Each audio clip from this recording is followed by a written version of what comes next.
What's going on, folks? Welcome to the April 17th edition of the Go with the Flow NHL podcast, brought to you by Let Me Be Frank Sports.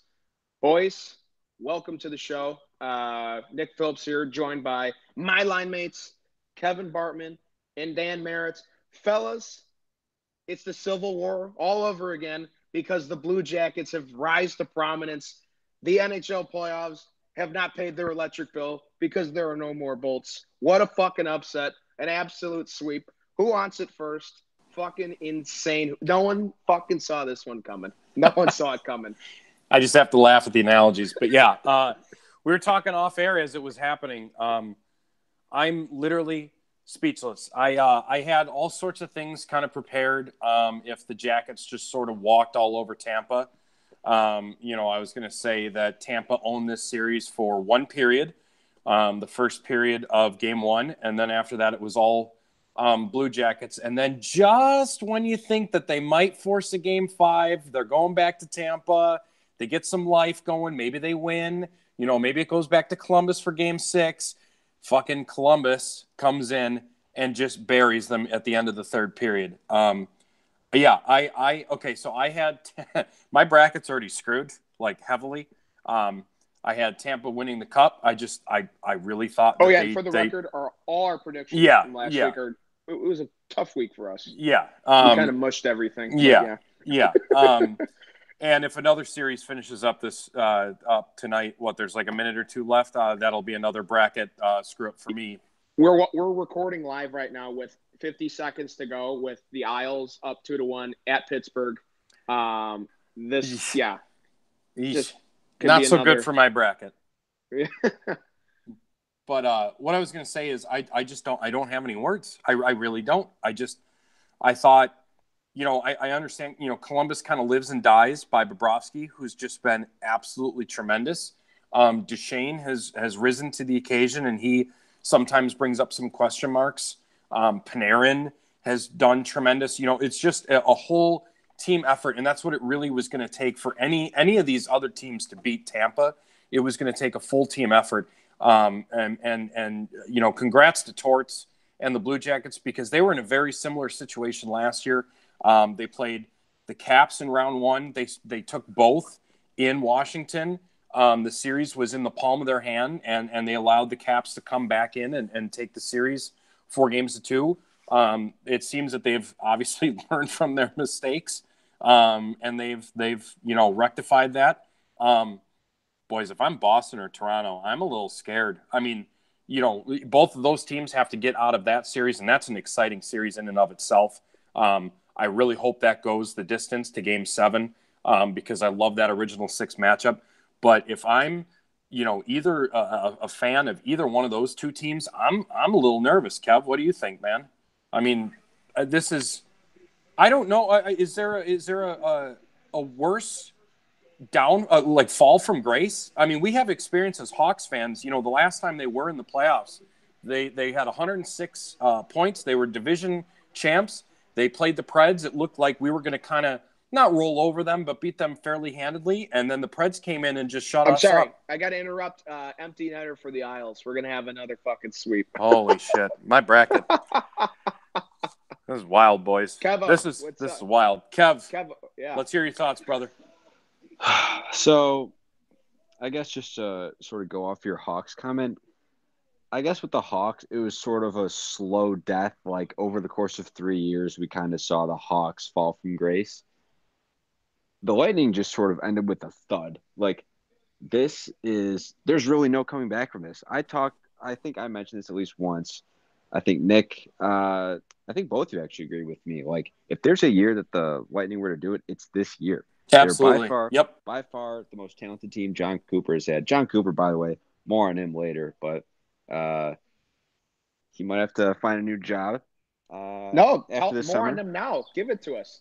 He sucks. He's not a very good coach. No clutch gene. I mean, like, he's coached some fantastic teams to some relatively successful on some relatively successful playoff runs. But, like, he couldn't coach this team to not even the second round. That's pathetic. absolutely pathetic. Or a win. One win. And I mean, yeah, holy shit.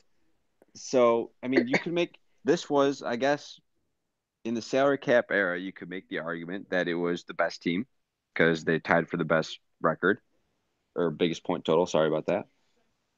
But I mean, after that first period, they just weren't the same team. Like, they really stood no chance. They just looked lifeless up until maybe in the first period when that first period of game 4 when Cam Atkinson's power play goal got turned over or overturned.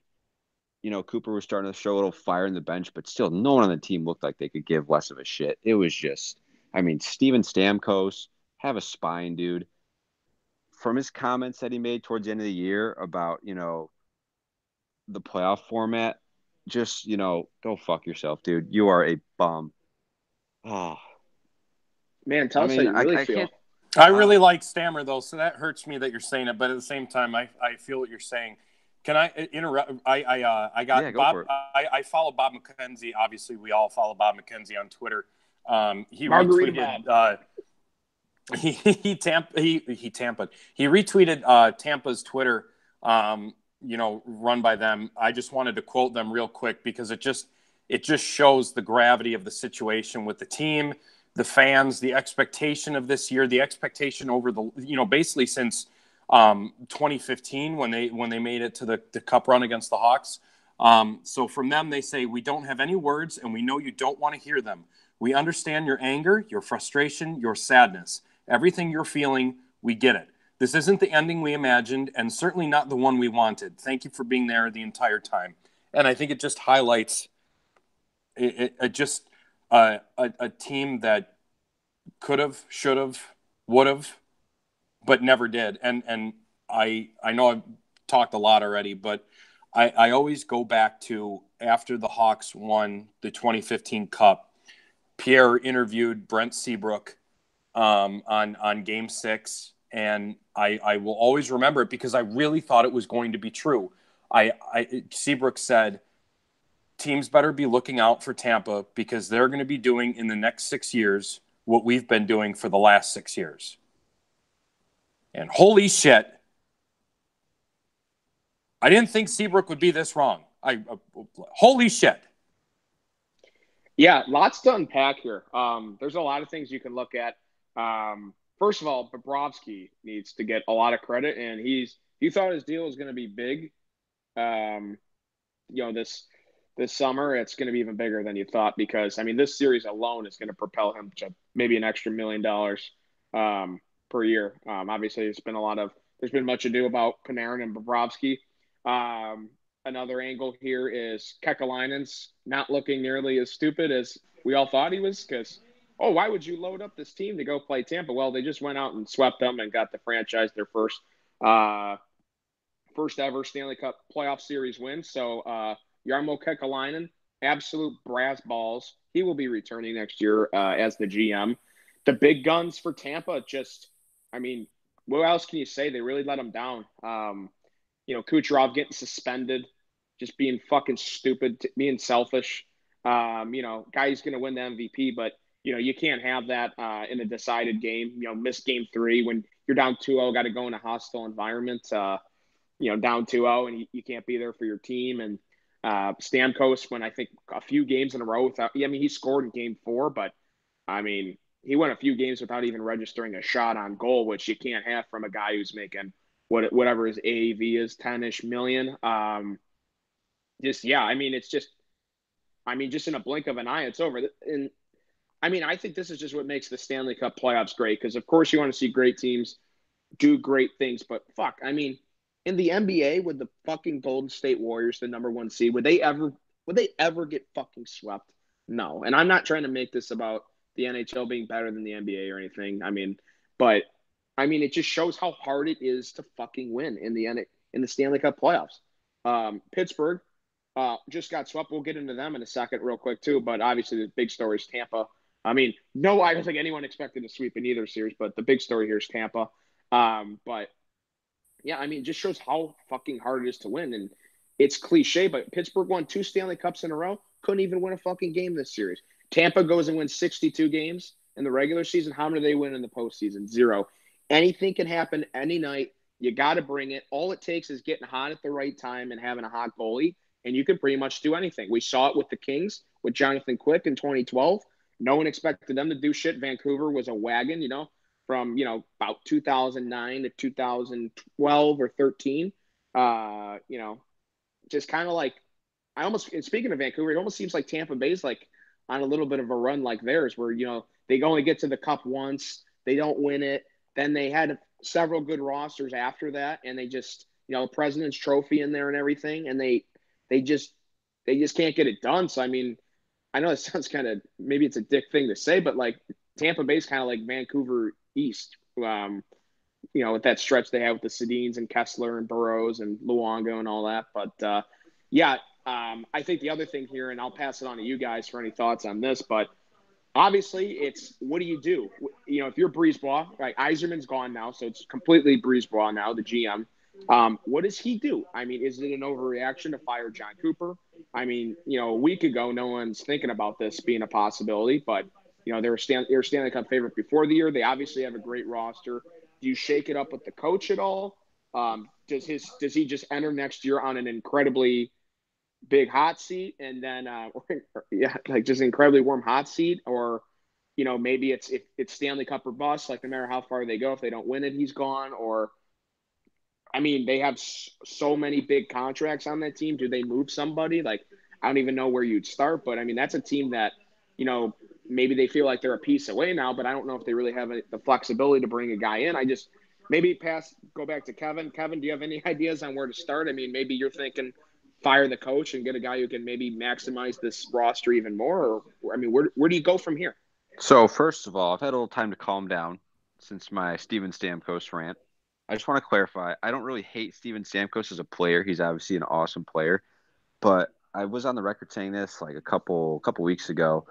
I just can't really respect the guy anymore as a captain. Like, you can't complain about the playoff format and just whine off the ice in the locker room and then just give a half-ass effort in the first round of the playoffs when, you should be fucking as, pissed off as you can, and just really, it should be the totally opposite way. You should sweep this team and just beat the shit out of them. I will add, Kev, real quick. He has got to be one of the most unlucky players when it comes to playoff hockey. Just in terms of being snake bitten with scoring. Anyway, I'll let you continue. But this series reminded me a lot of the one against the Hawks in the Cup final. The dude could not buy a goal. He had a breakaway in Game 6 to start off the second period, which would have put him up 1-0 instead of the Hawks going up 1-0. And he just could not buy a goal. Anyway, Kev, go ahead. I do remember that. And also he's been sort of unlucky in terms of injuries just throughout his career in general, which is pretty unfortunate for such a good player. Anyways, I think you really do have to – so I guess just like screaming out fire John Cooper is obviously an overreaction, but you really do have to take a good look at, finding a new coach and really thinking that maybe John Cooper isn't the guy that's going to bring a Stanley Cup back to Tampa. I mean, I said this earlier. This is by far the most talented group he's had. It was by far the most talented group in the league this year. And they just crumbled in the playoffs. You have Kucherov just making boneheaded, undisciplined mistakes in Game 2. I think that falls under Cooper. You got to make sure your guys are disciplined and don't lose their heads. Stamkos not having a shot in multiple games, I think that falls on the coach a little bit, as well as Stamkos. But I digress. Things just went wrong in every single possible way, and you can't just trade all your players. You have to look to your coach and say, buddy, like, this was the year and you couldn't do it. So you got to take a hard look. The coaching market is it's a little bit odd. It's not shaping up so far as we predicted last week, but there's definitely some thinking to do by Berube or whatever his fucking name is. Yeah, Brisebois, whatever. I don't think you go and just pull trig right away, because I think, not that it's an overreaction, but I think it's a little too quick. I think you have to look at the coach first before the players. To me, this is a team that should be winning multiple Stanley Cups, much like the Penguins, much like the Kings, much like the Hawks, and they just haven't. I don't think you need a coach to light an absolute fire under your ass. And you see that with a bunch of coaches that have been really successful with other teams. Tortorella is one. You have to give him props. What a fucking coach. If you haven't seen his, for the folks at home, there's a pregame speech, and it might have been game one, to be honest. I'm not 100% sure. But there's a pregame speech he gives about not backing down, and he acknowledges that Tampa. That's when they were losing. That's when they were down. Is that what they were? Yeah, it was during intermission. And he goes, nobody takes a fucking step back. You don't do that, blah, blah, blah. I don't, unfortunately, have the whole quote in front of me or anything like that. But just lighting that fire under guys' butts. And I feel like John Cooper just doesn't. I always watch him in interviews, and he seems just very, Quenneville and Torts are a little bit different. Torts will show his anger more outwardly, and Q just sort of shows it in a facial expression. He doesn't get super fired up at the media or anything, but you can tell that they're in that locker room doing something, yelling at them, swearing. And I just don't really see that out of Cooper that much. I don't think you go and trade away all these, because this team really should be winning with the personnel they have. So I think you keep Cooper along, but he's definitely on a fucking hot seat. That is 100% a guarantee. That being said, I wouldn't be surprised if there was a knee-jerk reaction and something happened. I still think it's going to be Cooper first that's moved before any of the players. Just because Nick, I don't know about you, but I really think it's a dumb idea to sort of break this team up. I know that they've had tons of chances, but I think you got to. I think there's that X factor. I think is the coaching staff, and I think it goes. I just don't think they're going to be able to bring the whole team back. Mm-hmm. I mean, just for like cap purposes. I mean, it feels like no, they that probably makes sense. need him. Yeah. Like, I mean, I'm not trying to. This isn't why they lost or the guy went, but I mean, there's guys like JT Miller and stuff who they're great players, but they're not like top six guys. They make like a pretty penny. I mean, they've got young players they need to extend. Like, you got to consider Braden Point moving forward, extending him, and guys like Sergachev, within the next few years again. So it's one of those things where this was especially their year, because, I mean, like, they're buzzing start to finish, or from the, start to the end of the regular season, right? Best team. I mean, they were the Cup favorite going in. You win 62 games. You're the President's Trophy winners. You tie one of those wagon Detroit teams from the 90s for your regular season dominance. And, yeah, like, this is the year where you have all the depth in the world. You have Vasilevsky playing at a Vezina level. You have the MVP in Kucherov. Your D-core consists of Sergachev, Hedman, McDonough, Strawman. I mean, fuck. Like, go out and win. And, I mean, just real tough scene for us here. We all had Tampa.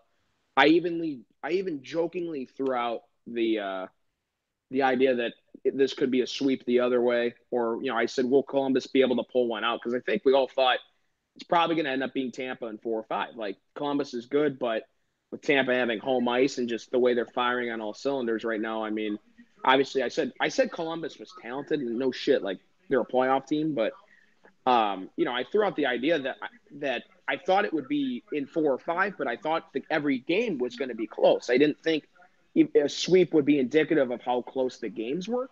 But fuck, I mean, they flipped it on. They fucking flipped the series on its head. I mean, they just never recovered. They were up 3-0, and you just kept thinking like, oh, game 2, like, they took their foot off the gas in game 1. They're at home. They're not going to let this happen again. You go out and lose 5-1. Then you go lose in game 3, and then, God, you go down 2-0 the first 5 minutes of the fourth game. And I don't know. This team, they might be fucking soft. I don't know. Like, mentally, like, just when shit doesn't go their way, do they just crumble? Because, I mean, everything went their whole way, and their way the whole year, and they didn't know how to handle adversity. And then, I mean, part of the series. What was the score? What was the goal total after the first period, or after the second period of the first game? 3-1. No. For the rest of the series. Sorry, my bad. Wait, what? I can. So I after, know what you're asking, what I'm getting Kevin. at? I'm looking it up. Yes, I am. Okay, so game 1 was 4-3, so it's 4-0. Then the next game was 5-1, so we're at 9-1 Jackets. Then game 3 was 3-1, So that's 12-2. And then 3 empty netters tonight, but that still counts, I guess. And so that would be 19-5. So after Lightning jumped up 3-0 at home, they got outscored 19-5 the remaining Even 10 if you take out the periods. empty netters, that's unbelievable. Yeah, Yeah, and still not 16-5. and not to segue to Pittsburgh and the Islanders too quickly, because I'm sure you guys still have more points, but a lot of it's the same with that series too. It really is. If you look at that, actually, do you guys have? I would love to dissect the Islanders pens as well. Yeah, So let's if you do guys, it. yeah, Let's okay, do it. I was going to say And I said Pittsburgh was going to be too much for the Grice-Lehner combo, and oh my God, was Robin Lehner good. Yeah. Man, he was fucking great. And I was just looking at it from a scoring perspective. Malkin, Gensel, and Kessel all had only one goal in the whole series. They only scored outside of tonight. They only scored one, correct? Where am I at? Yes. They only scored one goal outside of the first game that went to overtime. All the other finals were like 3-1 or 4-1 New York, the Islanders. But Sidney Crosby did not have a single goal. He had 2 assists, I believe, in the entire series. So that's 4 guys right there that should, you would think, if they're on and firing on all cylinders, especially since they've won 2 cups, they went back-to-back. These guys know what it takes to win. If these guys are firing on all cylinders, even with a half-ass Murray in net, they should be able to win a series against the Islanders. You would think reasonably, before the series happened. But again, it just goes to show you there's on paper and then there's in real life. And in real life, 3 out of the 4 guys only had one goal, and who many consider to be the best player in the world, and I do as well, even though I'm not the biggest fan of him, had no goals. It's just amazing. The Islanders' defense and the coaching, Torts has Pittsburgh figured out. That's 2 years in a row he's got them beat, and now I'm really, really excited. I'm even more excited about the East now. There's so much playoff hockey. Shit, my dad called me. Did that fuck that up? No, a little bit, but keep going. Fuck, You're on I a should roll. have kept talking. Fuck. 22:30. All right. You said I Torts, literally by the way, told instead him of Barry Trotz. Did I? Okay. I fucking said I'm recording, and then he calls me anyway. Okay. Where was I at? Fuck. Shit. Where was I at? I remember the last thing you were saying was like Trotz is Trotz hasn't figured out. Yeah. Yeah. I just don't know how to segue to what I was saying versus fuck. Hang on, I got to try and figure this out. All right, 3, 2, 1. But yeah, just top scoring for Pittsburgh wasn't able to do it, even though you would think about it. And it just goes to show you how good the defense of the Islanders really was this series. And Trotz has Pittsburgh figured out. He's beaten them in back-to-back years with 2 different teams. I think, I knew Trotz was behind the bench and he'd know the ins and outs of Pittsburgh, but I thought with a little bit different of a team, he wouldn't be able to pull it off. And now I'm really excited. There's tons of hockey left in the West and there's tons in the East, but with these 2 teams out, with Tampa out and Pittsburgh out, this opens up the door for literally every other team that's still alive. Like Carolina's fighting back in their series. Gaping is Lisa Ann, folks. Oh, gaping. God. It is but seriously, I'm so excited for the East because now anything can happen. You got Boston and Toronto. You got either one of them playing Columbus now, and now you've got the Islanders playing either Carolina or the Capitals. I'm freaking pumped, man. I don't know about you guys, but holy smokes, this just changes the entire game. Certainly agree. It's a completely wide open field. Both these teams need to look in the mirror. Just one more quick thing. I think you got to say that this could be the biggest choke job in NHL history by the Lightning, by the way. Being the first ever President's Trophy winner to get swept in the first round, that's pretty embarrassing. It's just inexcusable. Watching the pregame here as we're chatting with for the Vegas game that's going to be coming on.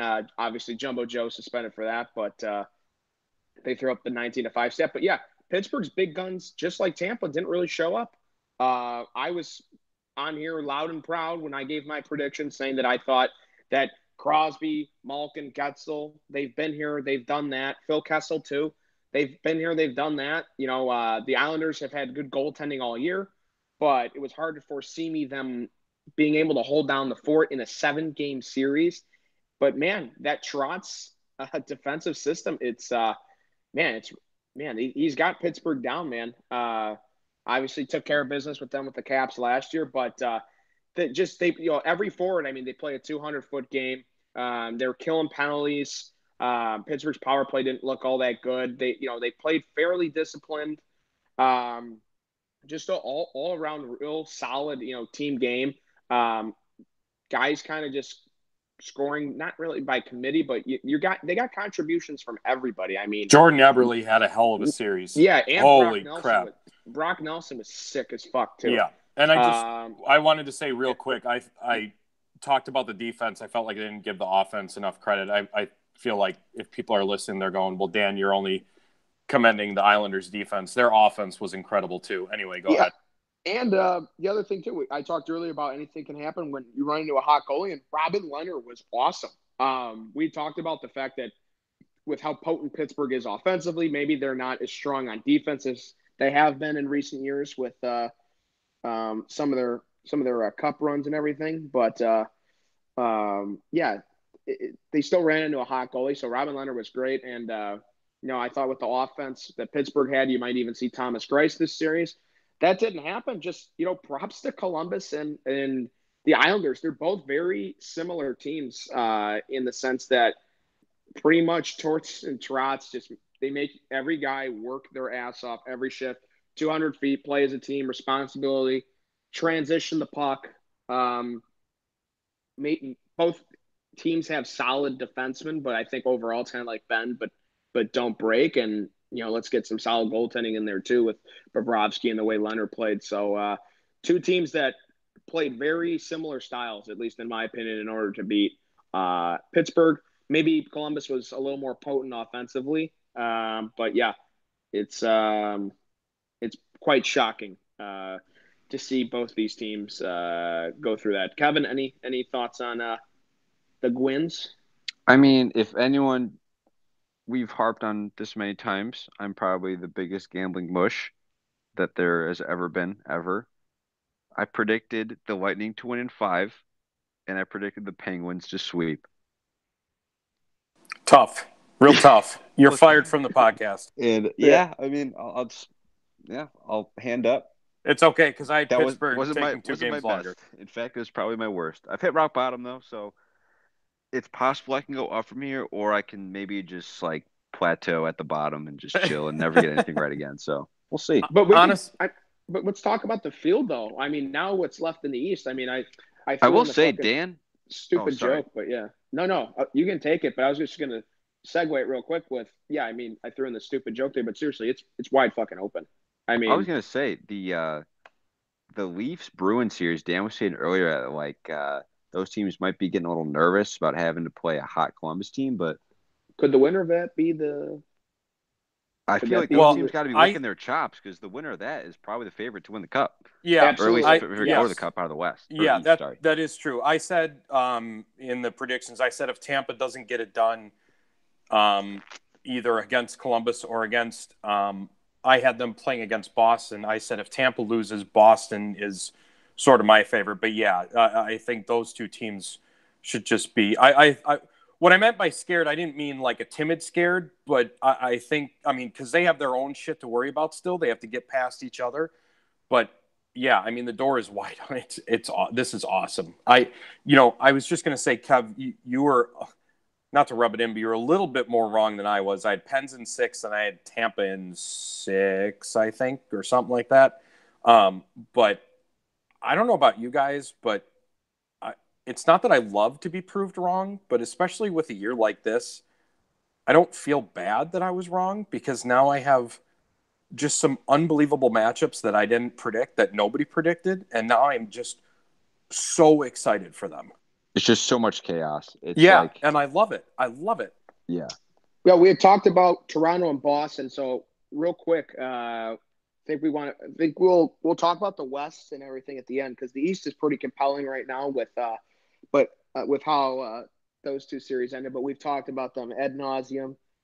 Maybe there'll be some fallout from these sweeps by the time we talk next week. But I think we want to talk about there's a couple suspensions, a couple coaching changes we want to touch on, and then maybe we'll talk about Vegas a little bit. Obviously, this is going to drop before the conclusion of the Blues and the Blues Jets game and the Knights Sharks game four. So those game fours we won't know the result by the time we're recording. But it's hard to with all the games going on this time of year. And in Colorado looked pretty great with Kale Bacher coming up. But yeah, talk about some suspensions first. So Kadri is suspended for the remainder of the series. It's 2-1 right now in favor of Toronto, game four at the Air Canada Center. Kadri with a little retaliation. Jake DeBrusk, I forget who he took into the boards, but he took someone in kind of like into the stanchion, kind of like not the turnbuckle, but like kind of where the bench meets the glass. And Patrick Marleau. It was Patrick Marleau. So, of course, they're going to stick up for the elder statesman, if you will. Yeah, Nazem Kadri goes right at the brusque, real dirty, cross check right to the yap. He's got a history. I have no problem with it. I just think just like the Kucherov thing, you're a very valuable player to the team. And I think when you talk about Toronto's forwards, obviously you're going to talk about Marleau, you're going to talk about Matthews, Marner, Nylander, Tavares, those guys. But Kadri plays a very important role for them. He's a very important centerman for them, and he was supposed to be kind of a potent offensive player when he first got to the NHL, but he's kind of blossomed into a very defensively responsible forward at both ends of the ice. So, yeah, just any thoughts on Kadri there? I mean, that's a big loss. They managed to win. Without him, but there's a lot of hockey left to be played, and there's got to be some pressure on Toronto to take care of Game 4 before they send it back to the TD Garden. Yeah, I understand the player that Kadri is. I love that he loves mixing it up. I've had teammates like that. Hell, I've done it, a few times. I just want to know when he's going to learn his lesson, because he did this 1 year ago, almost to the day, where he buried some guy's head into the boards with his stick. I just, there's sticking up for your teammates, which I love, and it gets your team going, and all that stuff. But just the cross check to the head, that's just, I don't understand what either has to go through your head to say, yes, this is how I'm going to handle this situation, or what doesn't go through your head to say, no, this is a horrible decision. I'm going to ask this guy to fight instead of burying his head into the boards. And it's just awful. It's a justified suspension completely by the Department of Player Safety. He's a repeat offender. Like I said, he did this a year ago. He's done other stuff. But it's gut wrenching for the Leafs, because he's been really good for the two games he was playing, and he was really good for the Leafs. And now you don't have him for the entire series. That being said, Nick, as you mentioned, they took Game 3. I just want to touch on Mitch Marner eating pucks for days at the end of it. You want to look at a difference between regular season hockey and playoff hockey. That's it right there. The guy lays everything out on the line, blocks a shot. The puck goes right back to whoever it was. I can't remember if it was Marchand or if it was someone else. Guy rips a clapper again, and without any regard, his face and mouth on the line with getting blown wide open, lays down and eats a puck again. And it was awesome to see, when the game ended, pretty much the whole team off the bench came up and gave him a hug first. So, good for them. I hope that they're able to keep up this momentum. I have Boston winning, but I'd love to see Toronto win personally. So, Kev, what are your thoughts on that suspension and the Leafs in general? I mean, there really isn't much more to say than what you guys said. It's, your team is counting on you pretty much not do what you did last year, and that's exactly what you did. Like they need you in that lineup. You're a really crucial player, an important player on that team, and you can't do anything. You can't contribute anymore. They're without you. You let them down. But I think they had they're really lucky that the following two games, the 2 games following the suspension, are back at home. I think that's huge because they can sort of get their crowd behind them. Sorry, sort of use that to their advantage. Sort of makes up for the personnel loss a little bit. And yeah, like you saw, you have guys stepping up. You have Mitch Marner, like you said, who's maybe 160 pounds soaking wet. He's blocking 2 consecutive shots by, I think it was David Pastrnak, if I heard correctly. Um, so yeah, that's just putting all on the line. That's the kind of effort that wins you Stanley Cup Series. That's the kind of player. That's the kind of effort that you need to see from a team like Tampa, and you didn't see that really all series. So I mean, in terms of the Kadri thing, it really sucks. There's no excuses for it. You got to learn your lesson. But I think Toronto is talented enough, and they've bought in enough around this group where they can sort of get past it. Fair enough, man. Great points there. We had one more suspension too. Maybe we can talk about the series just a little bit because we kind of analyzed Boston Toronto there real quick. Was the San Jose Vegas series after last year, tight series last year? We kind of talked about how I think we all kind of agreed this was going to be a bloodbath. I think was a a way for all of us to kind of describe this series, but.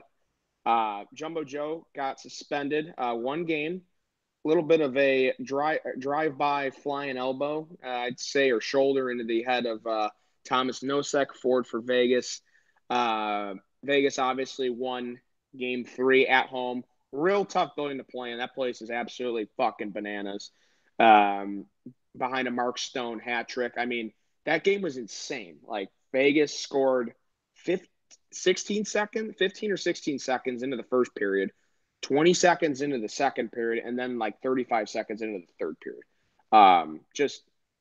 They just come out hard. They don't take a shift off. They're just ridiculous. But Jumbo Joe's out. They're down 2-1 the series. They're going to need that.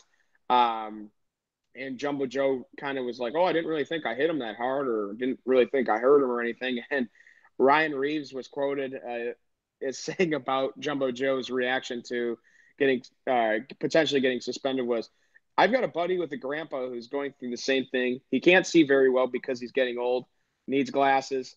If he gets suspended, he's going to have a hard time seeing from the press box. And Reeves and Evander Kane gotten into a good scrap. They were both throwing some haymakers, and I don't know if there was really a winner in that one, but it was quite a tilt.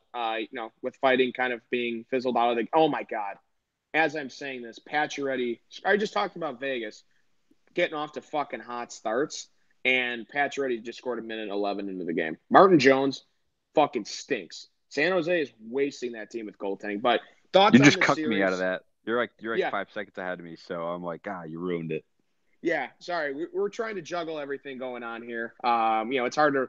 There's not really a good time to record and drop it without having to not cover a game or record in the middle of a game. So we're trying. But yeah, Mark Stone on the assist as aforementioned, but he had a hat trick. I've been kind of going on and on and on. So thoughts on all that? I think Jumbo Joe said too that it wasn't a good look for Reeves to get it handed to him by a 30-goal scorer. But I mean, this series is nasty. No surprise.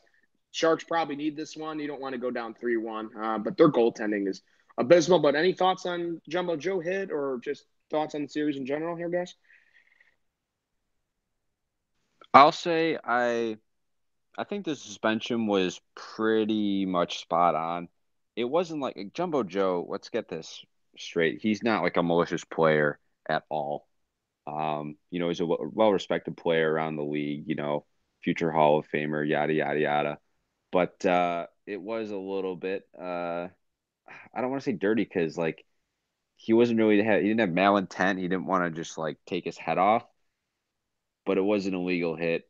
It was a shoulder right to the face. Can't really be doing that. So I'd say the suspension is warranted. I will say though, if my one prediction that I had different from you guys was I said you all predicted 7. I said Vegas in 5. So if that comes true, that makes up a little bit for my two pretty cold takes on the first two series. So hopefully that happens. Vegas is incredibly fun to watch. Um, yeah, don't want to get too far off of the Jumbo Joe suspension, but They're my they've kind of personal favorite now. Now that Tampa's out, yeah, I they've think kind of they're had a easy. rough go though.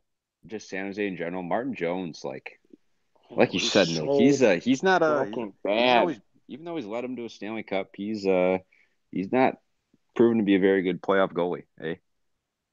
Yeah, no. I No, think they'll be. definitely. I think they'll be jonesing for a new goalie next year, folks. I think that's on the that's going to be coming for San Jose. They can't possibly roll in next year with this tandem of Dell and Jones. I'm But they sorry. just signed Martin Jones for a long time, didn't they? Did they just extend him? I think so. Yeah, man, I don't know what they're Yikes. gonna do. They got to do something though. I don't know how. Give them to Ottawa or something, some tap floor team. You got to do something here. But yeah, he was Absolutely. good. He was good in 2016 when they played Pittsburgh in the Cup. I mean, he kind of got them there. I mean, obviously they had a great roster, but I mean, he played real well in Western Conference champions. But yeah, this is. I mean, Not so he's been much kind of anymore. shaky all year, and he's really getting exposed here by Vegas. Yeah. I think he had the coldest numbers of all the playoff goalies going into the playoffs last week. I think. Don't quote me on that 100%, but I'd really be willing to bet money that I looked at that properly. On the suspension, Kev, you nailed it. He's not a malicious player, well respected around the league. He's not trying to do it on purpose. From one of the angles, it actually looked like he was trying to dodge it, and he just clipped him in the head. But the NHL is trying to get rid of that clipping. So the suspension, like you said, totally justified, totally warranted. On the Reeves-Kane fight, you guys mentioned some interview stuff. I also wanted to mention that Evander Kane was quoted, and he said he thought he was fighting the Muffin Man because Reeves couldn't land a punch on him. So I think that banter is pretty funny between, Jumbo saying that he didn't really do anything wrong, Reeves saying, well, you can't see because you're old, and then Jumbo Joe firing back, and then Evander Kane hopping on. So, you got to love stuff like that where it gets chippy. Teammates defend teammates. Love that stuff. And I was going to say, Vegas is a tough. I was going to use just Mark Stone as the example because he scored freaking 15 seconds into the game last game. And then, like you said, Pacioretty scored. That is a building that you don't want to give up early goals to. And now the Sharks have done it twice in 2 games, and they did it multiple times last game. I think this is early because it's only 2-1 and it's only 1-0. But I think this is kind of Vegas's to lose with the way that they're flying high. Pacioretty scoring goals. Mark Stone's playing like an absolute beast of a He's Conn play. Smythe right now. He's Yeah, the early Conn Smythe. yeah, he Yeah. is just unbelievable right now. The pat, like, you see him celebrate his goals. Like, I know everybody, when they score goals in the playoffs, they go nuts. But you see his face. Like, there's a difference between, like, fuck yeah, I scored. I put us up a goal, or I put us up 2 goals. And then there's Mark Stone's face when he scored that first goal. And his face just looked like an absolute predator. Just, they are not fucking beating us in our building. I don't care what anyone says. I'm not letting that happen. And then he did it. He scored twice more, and now he's got an assist today. So just a true competitor for him. Yeah, He that's kind kind of of my does that in thoughts. the regular season too. Yeah, That's pretty much how he celebrates in the regular season. He just yes, loves hockey. yes. And I love that. And it's kind of, Patrick Kane does that a lot too, where it's just, you're not going to beat me. I'm sorry, but you're just not going to win this. There's no way that you're going to beat me at this game of hockey. And my team is going to beat yours, and there's nothing you can do about it. And I love that. Well, speaking of beatings, Oh, we got to boy. talk about the one Andrei Svechnikov took because Oh, that boy. was oh my goodness. Oh, boy. Is it too Man. soon with the jokes? I don't know if I mean, you know what? Dude. I'm not trying to joke about it, but he Yeah. he asked for it. Yeah. And if you go, there was some extended replays of it. He's first of all, I mean, this is an assumption I'm making, but you'd have to think that Ovechkin was probably one of this guy's idols. growing up. Yes, Probably, he was. you know. He was. So I don't know if that was proven true after the game. I mean, obviously, we probably won't hear from him until he's back at practice if he can. I'm praying for a speedy Well, can he find the recovery. way? Oh, Yeah, fuck, sorry.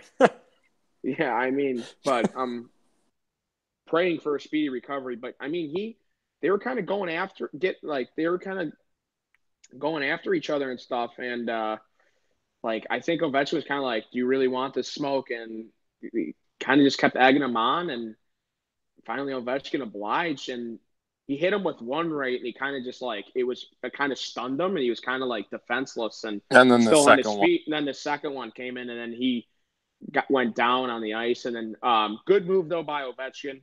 I mean, he could have to stop when he saw the guy down on the ice. He didn't keep going.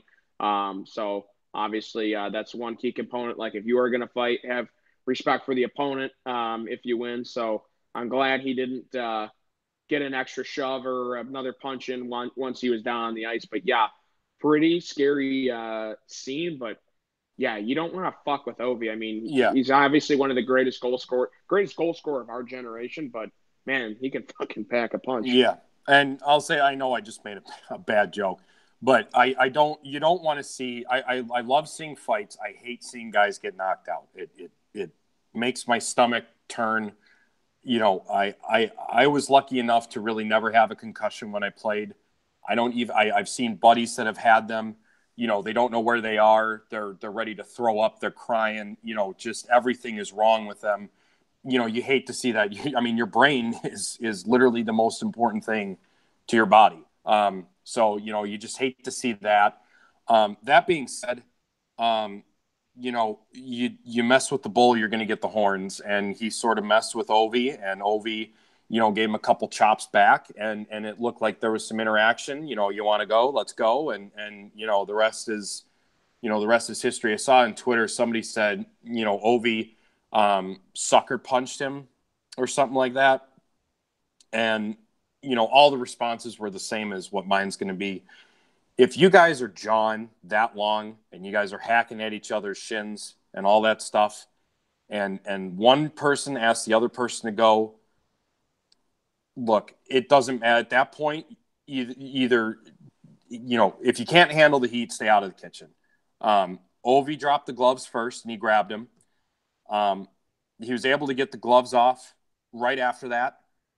And as far as I'm concerned, Ovi did nothing wrong in terms of, sucker punching for. I mean, he threw the first punch, which I just don't understand the heat that Ovi's getting for that fight, because there was more than enough build up to that fight. And well, I know my dad's listening. My grandfather always said, he was in the Navy. He goes, if you're going to get into a fight, you better throw the first punch. And well, he did, knocked him out. So anyway. The way I'm sort of reading it is like I don't see Ovechkin as the kind of guy to just be picking on a rookie, especially such a small kid, going out of his way to do that. To me, it just seems like Svechnikov was just badgering him the whole game. Then it got to a point where Ovi was just like, all right, fuck, this kid needs to shut up. And then it he happened just sort of organically. like, I mean, it's just a sort of, it's just physics. Like a huge fucking 6'4" Russian guy, 230, is just going to absolutely piss on an 180-pound 19-year-old. Like that's just how things work.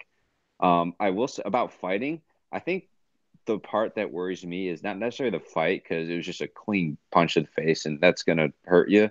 But also the thing, and also what the NHL is trying to, avoid is he hit his head on the ice really hard at the end. Yeah, that was really bad too. And that's the part where I'm like, oh, Jesus, because that can be avoided. The fight can be avoided, obviously. It's part of the game. But, like that's just absolutely terrible, because that can do some real damage. And also Carolina, I mean, once he's recovered and everything, I mean, they're going to just tell him, like, that was not the time or place, and you're not the guy to do that. Like, Andrei Svechnikov is the second overall pick in the draft. He's a skill player. He's a future franchise building block. I believe they were up 2-0 when that fight went down, at least they were definitely winning. I think I could be wrong, but I don't think that he's not. It wasn't the time or the place, and he's not a guy. But yeah, I also did see kind of when he felt because he kind of went straight backwards, and his head, back of his head hit the ice. Wasn't good, but yeah, I think they're gonna maybe have a talk with him and kind of say, it's maybe not the right guy to fight, and we probably don't want you fighting to begin with. Especially, one thing to come to the defense of a teammate, but when you just kind of like start badgering Ovechkin when you're ahead or in a game you kind of need to have when it's 2-0 in the series for Carolina, like that was just it's just unfortunate, like what happened to him, and then it was just kind of like that was pretty fucking avoidable. But I guess if you're gonna go after him, that's the risk. Yeah, and I mean even to add insult to injury, it just did the total opposite of what it was intended to do. It deflated everybody. They were up 2-0. Everyone was buzzing, and then for whatever reason, he tried to maybe put a little icing on the cake, sort of give it to Ovechkin a little bit, put up a good fight. There's no way he's going into it knowing he was gonna drop Ovechkin, but sort of putting up a good fight that would get the team going, and it just sort of took the air out of the whole team, even though they went on to win 5-0. That's just kind of like, whoa. But now you don't have him. And now you're still moving forward. Exactly. Yeah. I was going to say, and now you're still paying the price because he's not going to be back anytime soon. Mm-hmm. Yeah. So I don't know if you guys have any thoughts on the Winnipeg St. Louis series or Nashville Dallas. I mean, I think we talked about Nashville Dallas. Rene, it's kind of like up to him. He can't have any mental lapses, and Ben Bishop had a couple, I would say, pretty questionable goals last night. Definitely. Not good there. As far as goaltending goes in the Winnipeg St. Louis series, Binnington was great in Winnipeg both games, and then he just kind of got shelled in worst game of his career. Worst game of his career. Literally. But he's still not nervous. But yeah. So unfortunately, that game is also on right now, so we don't really have a lot of thoughts on that. But I think we've been kind of going for a bit. I know one thing we wanted to quickly touch on, real quick. As I said, it was kind of a rough week for the Go with the Flow boys with some of these predictions. Will Columbus win a game? They won 4 of them. Pittsburgh did not win in 4 or 5 like many of us predicted. So we apologize for planting bad gambling seeds in your heads, or you're welcome if you've been fading us for the last year and a half. But one point we talked about, we were talking about some potential coaching changes with Florida hiring Q and the Kings moving on from Desjardins and the Sabres canning Housley after their abysmal end of the year. Was that we thought, hey, some of these teams might go with some outside the box coaching hires. Well, folks, since we last recorded, here's what happened.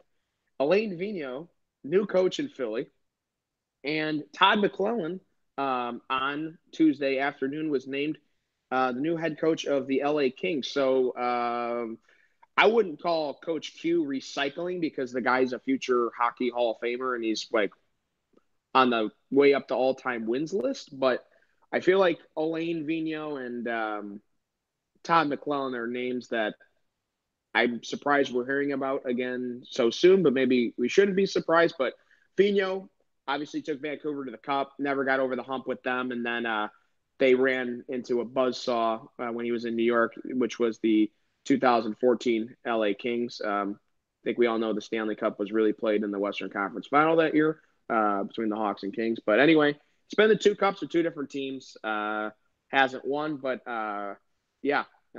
Obviously coached Montreal too before Vancouver, but kind of a tough end in New York, and he's now behind the bench in Philly and McClellan at the Kings. I mean, you guys have thought it doesn't matter which one we start with or one or the other, just not too much, to be honest. Just because there's so much else going on. I believe last week I said McClellan would fit better with the Kings.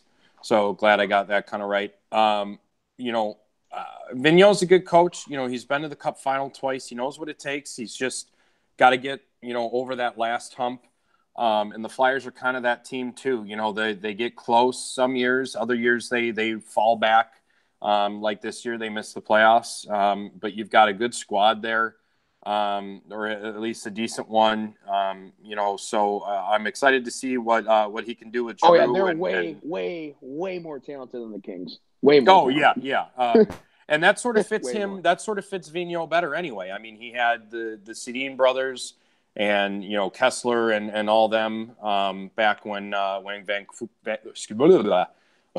Vancouver was kind of in its prime.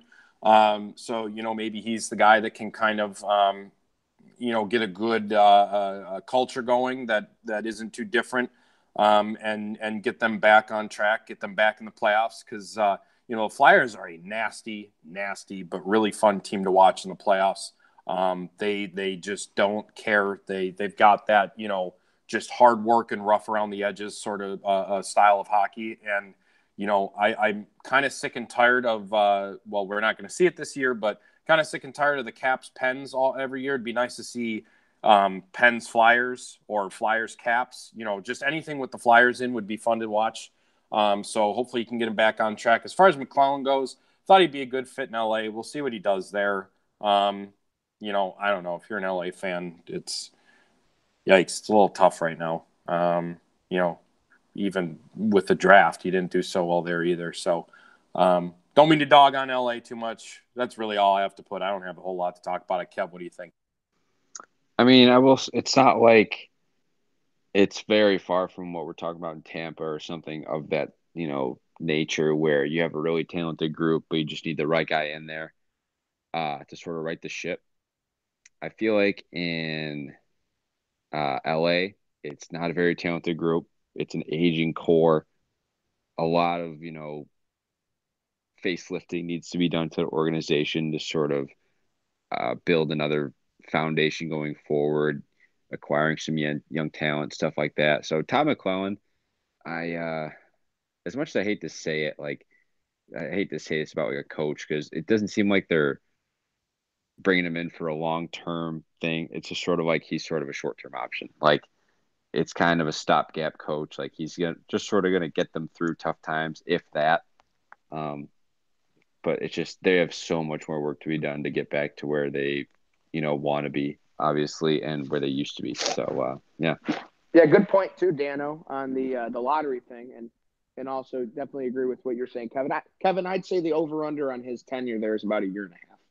I would say, because they have another year like last year, and I mean, I doubt they're going to bring him in, fire him in a year, but I mean, they're just not built to win, and a lot of times the GM will put the pressure on the coach, or make the coach the scapegoat or something. But yeah, good point, Dano. Like to go off both your points, I guess actually, with needing a facelift, like you need young talent, and as Carrot said, just missing out on a chance of getting Hughes or Kako or someone in the top 3 or 4 is tough. Moving backwards, I think. I don't know if they moved backwards or if they stood still, but either way, they needed something fortuitous to happen, and none of it happened. So yeah, I mean the McClellan thing is kind of like I don't know what coach could go in there and win, and I don't really know. Like obviously the McClellan thing, he got them to the Oilers in the playoffs and everything.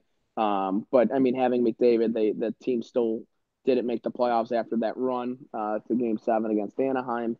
And Vigneault, yeah, he's had success in his last 2 stops. The ends were not good in either, but there was a time where he had sustained success in both markets, in Vancouver and New York, which are 2 places where there's a lot of pressure and the media is hard. And I don't think Philly's really any different. Maybe it's smaller than New York, but I mean, it's a passionate fan base. It's not, they love their hockey there. So it's a big time job in the NHL. And that's a team with Carter Hart. They might have some goaltending, depending on how he continues to develop. You've got some nice defensive pieces there moving forward, with like guys like Provorov. And obviously you got, someone like Claude Giroux up front who's pretty nasty. So, it's yeah, fuck. It's we'll see what happens there. But boys, I don't know if we got anything else we want to cover. Fortunately, yeah, we were able to cover a lot, fortunately, but unfortunately, we got some games that are going to be decided in the AM. Uh, you know, when this is dropped. So, wish we could talk about the future now, but that's just the price to play when you got a bunch of games going every night. Actually, maybe one more thing. Actually, I want to hear from Kevin real quick if you got another minute, because Kevin and I were kind of talking off the air about this. So, as we've seen in recent years, you have these guys come up on like their entry level contracts and make a huge impact. And we were kind of talking about is it really like it's cool for fans and for fan bases, but it's kind of interesting if you're the opponent and you're trying to game plan. So the reason we bring it up is, Charlie McAvoy a couple years ago for Boston, coming up right from college, and then Cole McCarr playing in the Natty with UMass and playing for Colorado in Game 3 at home, and he of course scores in the first period on his first ever shot. But yeah, Kevin, I know you had some interesting thoughts on this with the whole entry level contract situation, and then maybe we'll wrap it up. So what I don't really like is how, I think it kind of puts teams like, so I'll put this into the example that I initially got this opinion off of is it's kind of an unfair advantage for the Colorado Avalanche to sort of just sign this really elite, prospect, fourth overall pick a year ago. Hobie Baker winner, just stud. People are calling him like one of the best college hockey players ever, if not maybe he's up there. I feel like it's really disadvantageous for the Flames to sort of game plan for, an entire series. Um, they have a good idea, pretty much a permanent idea of what the team that they're going to be up against. They know, four lines, all four lines, all four lines, the defensive group, what goalies, yada, yada, yada. And then just sort of in the middle of the series, Colorado is able to sign this really elite defenseman. And so now Calgary's hands are kind of strapped like, all right, well, we spent so much time game planning against this one concept of the team. And now that can shift sort of entirely in a lot of aspects of the game because they signed this really talented player that was not on the team 3 days ago.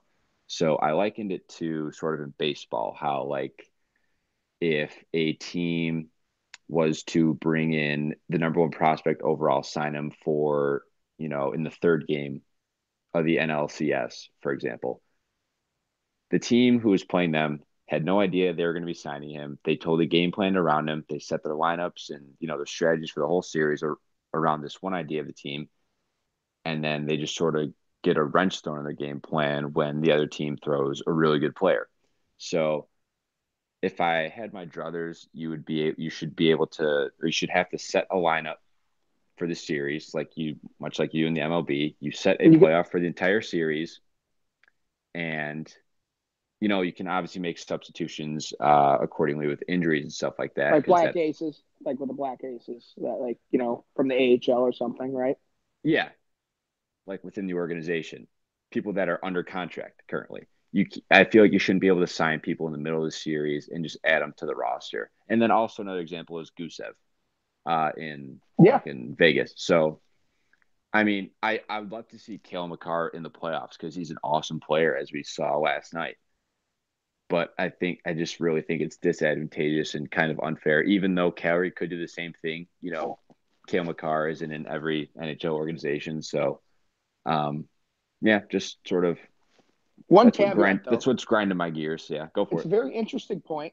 One caveat though is this doesn't really help Calgary right now, at all. But one thing is that if you're an NHL organization and you're in the middle of a playoff run, it's got to be a pretty special talent in order to do what Boston did with McAvoy, what the Vegas Knights just did with Gwtf, and what obviously we're talking about with Cale Makar in Colorado. And the reason is that when you play them in the playoffs, you burn a year of their entry level contract. And as we know, entry level contracts are very cap friendly for teams. They're not very large in value. So it helps you sign the rest of your roster. Keeps a young player under contract, but by Colorado playing him, they just burned a year off his ELC. They can't go back and fix it.